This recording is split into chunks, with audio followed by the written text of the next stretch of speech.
गणपती पूजेचं महत्त्व. गणपती बाप्पा हे विघ्नहर्ता आणि मंगलकर्ते मानले जातात.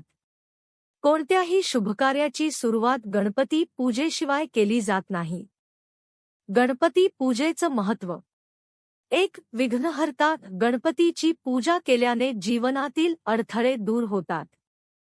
2. मंगलकारक. कोणतेही कार्य यशस्वीरित्या पार पाडण्यासाठी गणपतीची कृपा आवश्यक असते.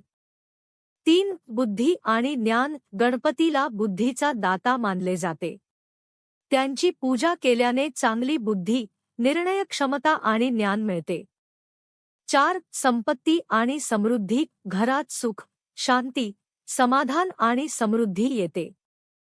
5. शुभारंभ. विवाह, गृहप्रवेश, नवे काम, शिक्षणाची सुरुवात अशा प्रत्येक गोष्टीला शुभत्व प्राप्त होते. 6. भक्ती आणि श्रद्धा. गणपती पूजेने मनात भक्तिभाव निर्माण होतो आणि सकारात्मक ऊर्जा मिळते. म्हणूनच गणपती पूजेचं महत्त्व अपार आहे. गणपती बाप्पाची कृपा मिळाल्यावर प्रत्येक काम सोपं आणि यशस्वी होतं. असेच नवनवीन व्हिडिओ पाहण्यासाठी आपल्या चॅनलला सबस्क्राईब करा आणि लाईक करा.